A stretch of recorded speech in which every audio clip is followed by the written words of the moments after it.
کے بعد بھی ہلچل نہ ہونے کی کیا وجوہات ہیں؟ اگلا سوال جو آپ نے ہم سے پوچھا تھا وہ اس حوالے سے تھا کہ کیا تحریک انصاف کو الیکشن میں حصہ لینے کی اجازت دی جائے گی؟ کیا الیکشن کمیشن کی جانب سے یا دیگر جماعتوں کی جانب سے دیگر جماعتوں کی یہاں پر بات نہیں ہو رہی، دیگر سٹیک ہولڈرز کی یہاں پر بات ہو رہی ہے۔ تو دیکھیں، کچھ تو ہم اشارے آپ کو پہلے دے چکے ہیں، بات چیت چل رہی ہے، خفیہ ملاقاتیں بھی ہو رہی ہیں، کچھ ملاقاتیں اوپن بھی ہو رہی ہیں۔ محمد علی درانی کا جو نام ہے وہ اس حوالے سے بار بار لیا جا رہا ہے، انہوں نے صدر مملکت سے بھی ملاقاتیں کی ہیں اور وہ مختلف جگہوں پر بات چیت کرتے ہوئے نظر آئے ہیں۔ اس کا مطلب یہ ہے کہ گفت و شنید جاری ہے تحریک انصاف کو الیکشن میں لانے کے لیے۔ کچھ دن پہلے ہم نے دیکھا کہ مولانا فضل الرحمان کی امامت میں جو تصاویر وائرل ہوئی تھی، اسد کیسر اور علی محمد خان وغیرہ کی، برسٹر سیف بھی اس میں موجود تھے،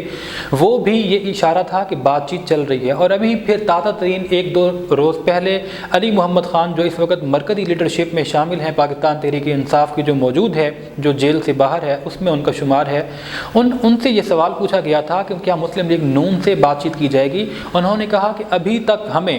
اپنے قائد chairman P T I Imran Khan کی جانب سے کوئی ایسا اشارہ یا اندیہ نہیں دیا گیا کہ ہم مسلم لیگ نون سے ڈائیلاگ کریں، لیکن انہوں نے کہا کہ اگر ہم اس بات پر اتفاق رکھتے ہیں، اگر ہمارا یہ بیانیہ بن چکا ہے کہ سب سے بات چیت ہوگی تو اس سب میں مسلم لیگ نون بھی شامل ہوتی ہے۔ تو یہ کلیئر اشارہ تھا کہ اگر ان کو الیکشن کے حوالے سے یا کسی بھی دوسرے معاملات کے حوالے سے بات چیت کرنا پڑتی ہے تو پھر مسلم لیگ نون اور پی ٹی آئی بھی مذاکرات کی میز پر آ سکتے ہیں۔ پیپلز پارٹی پہلے اناؤنس کر چکی ہے، تو لگ یہی رہا ہے کہ کچھ اوپن ملاقاتیں اور کچھ خفیہ ملاقاتیں مل کر یہ نتیجہ لے آئیں گی کہ آخر میں، یعنی کہ یہ کوشش کی جائے گی کہ پہلے اجازت نہ ملے لیکن بالکل آخری مراحل میں آ کر پاکستان تحریک انصاف کو اس وقت الیکشن کی اجازت دی جائے۔ یہ میری پرسنل اسسمنٹ ہے، ہو سکتا ہے کہ میں یہاں پر غلط بھی ہوں، لیکن لگ یہی رہا ہے کہ ابھی اجازت دے کر ان کو اوپن فیلڈ مہیا نہیں کی جائے گی، بلکہ آخری لمحات میں ان کو مشروط اجازت دی جائے گی، ان کے اوپر یہ پابندیاں عائد کی جائیں گی کہ آپ اپنی لیڈرشپ ڈکلیئر کریں، جن کے اوپر تحفظات ہیں یا مقدمات ہیں ان کو پارٹی سے علیحدہ کیا جائے اور ان کے بغیر آپ الیکشن کمپین کریں۔ یہ نام لینے پر آپ کو اجازت ہوگی، ان ناموں کو لینے پر آپ پر پابندی عائد ہوگی، یہ کینڈیڈیٹ آپ فائنل کر لیں۔ اور ممکنہ طور پر لگ یہی رہا ہے کہ پاکستان تحریک انصاف جس طرح اپنی پالیسی بیان کر چکی ہے کہ ہر ایک حلقے سے 4 کینڈیڈیٹ اتارے جائیں گے، کینڈیڈیٹ 1، 2 اور آخری 2 جو کینڈیڈیٹ ہوں گے وہ وکلاء ہوں گے۔ ان کیس کہ اگر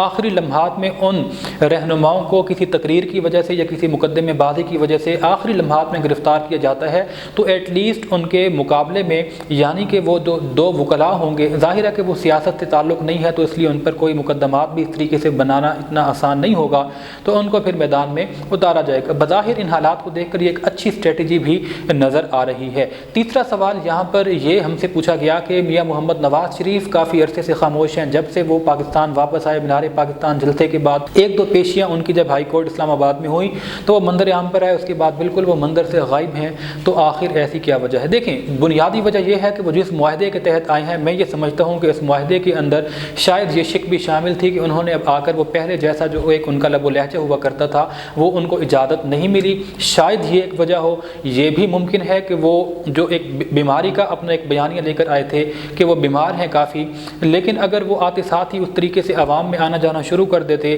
جلسے جلوس شروع کر دیتے، کارنر میٹنگز کا انعقاد ہو رہا ہوتا تو پھر میں بھی اس بیانیے کو ٹھیس پہنچتی کہ بیماری کے باوجود ماشاءاللہ نواز شریف صاحب کتنے فٹ ہیں اور کہ ساری چیزوں کو وہ خود لیڈ کر رہے ہیں۔ میں بھی ایک وجہ یہ ہو، اس کے علاوہ ایک وجہ یہ بھی ہو سکتی ہے جو ہم پہلے سوال کے جواب میں ڈسکس کر چکے ہیں کہ چونکہ ابھی شورٹی نہیں ہے، ابھی ملاقاتیں چل رہی ہیں، ابھی مذاکرات ہو رہے ہیں، ابھی الٹیمیٹ ڈیسیجن پر کوئی جماعت نہیں پہنچی، تو اس لیے میں بھی وہ ابھی تیل اور تیل کی دار دیکھنے والا معاملہ لے کر خاموش ہوں۔ لیکن جو چوتھی چیز ہے وہ یہ ہے کہ شاید اب ان کی طرف سے بھی خاموشی ختم ہونے کو آئی ہے، کیونکہ آج کی اہم ترین ڈیولپمنٹ یہ ہے کہ وہ اپنے بھائی صدر پاکستان مسلم لیگ نون میاں محمد شہباز شریف اور اپنی صاحبزادی جو کہ چیف آرگنائزر ہیں مسلم لیگ نون کی مریم نواز صاحبہ، اور جو ان کی انفارمیشن سیکرٹری ہیں پاکستان مسلم لیگ نون کی مریم اورنگزیب، یہ چاروں افراد آج کوئٹہ روانہ ہوئے ہیں، جہاں ممکنہ طور پر یہ خبریں آ رہی ہیں کہ شاید بلوچستان عوامی پارٹی باب پارٹی ایک بہت بڑی تعداد میں وہاں مسلم لیگ نون میں شمولیت اختیار کرے گی۔ کافی عرصے سے یہ شور اٹھ رہا تھا کہ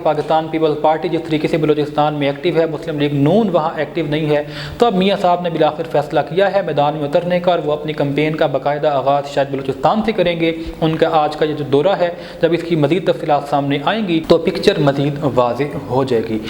پروگرام سے فی الوقت اتنا ہی۔ اپنے میزبان سبحان قریشی کو اجازت دیجیے۔ اللہ نگہبان۔